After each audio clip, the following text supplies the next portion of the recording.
മത്തായിയുടെ സുവിശേഷം 7:11. അങ്ങനെ ദോഷികളായ നിങ്ങൾ നിങ്ങളുടെ മക്കൾക്ക് നല്ല ദാനങ്ങളെ കൊടുപ്പാൻ അറിയുന്നു എങ്കിൽ സ്വർഗസ്ഥനായ നിങ്ങളുടെ പിതാവ് തന്നോട് യാചിക്കുന്നവർക്ക് നന്മ എത്രയധികം കൊടുക്കും. പ്രാർത്ഥിക്കുന്നവർക്ക് ദൈവം നന്മ കൊടുക്കുമെന്ന് യേശുക്രിസ്തു ഒരു ചോദ്യരൂപേണ നൽകിയിരിക്കുന്ന വാഗ്ദത്തമാണ് ഈ വാക്യം.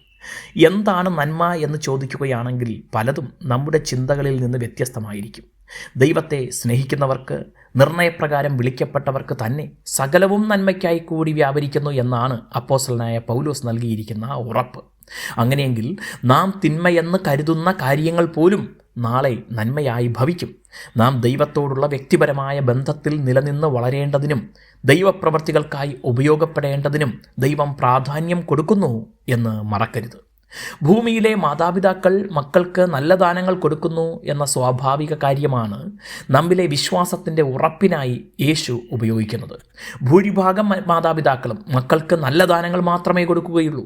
മക്കളെ ശാസിക്കുകയും ശിക്ഷിക്കുകയും ചെയ്യുന്നത് പോലും അവരോടുള്ള സ്നേഹത്തിൻ്റെ ഭാഗമായും അവർക്ക് നന്മ മാത്രമേ വരാവൂ എന്ന ആഗ്രഹം കൊണ്ടും ആണ്.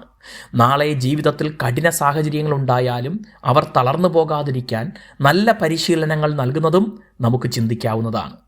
ദൈവത്തോട് ചോദിക്കുന്നവർക്ക് നന്മ എത്രയധികം കൊടുക്കുമെന്നതിൽ ദൈവത്തിൻ്റെ സന്തോഷം കൂടെ പ്രതിഫലിക്കുന്നു.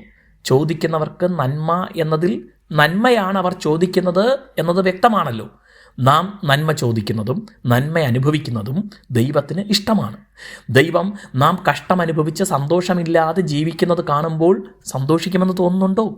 ദൈവം കഷ്ടങ്ങൾ അനുവദിക്കുന്നത് നമ്മുടെ ആത്മീയ വളർച്ചയ്ക്കും സ്വഭാവ രൂപാന്തരത്തിനും കൂടുതൽ ശക്തരാക്കി ഉപയോഗിക്കാനുമാണ്. ഇതിൻ്റെ എല്ലാം ആത്യന്തിക ഫലം നമ്മുടെ നന്മ തന്നെയായിരിക്കും. ആകയാൽ നന്മ ആഗ്രഹിക്കുക, ദൈവത്തോട് നന്മ ചോദിക്കുക. ഉറപ്പായും നാം നന്മ പ്രാപിക്കും. ദൈവം നമ്മെ അനുഗ്രഹിക്കട്ടെ.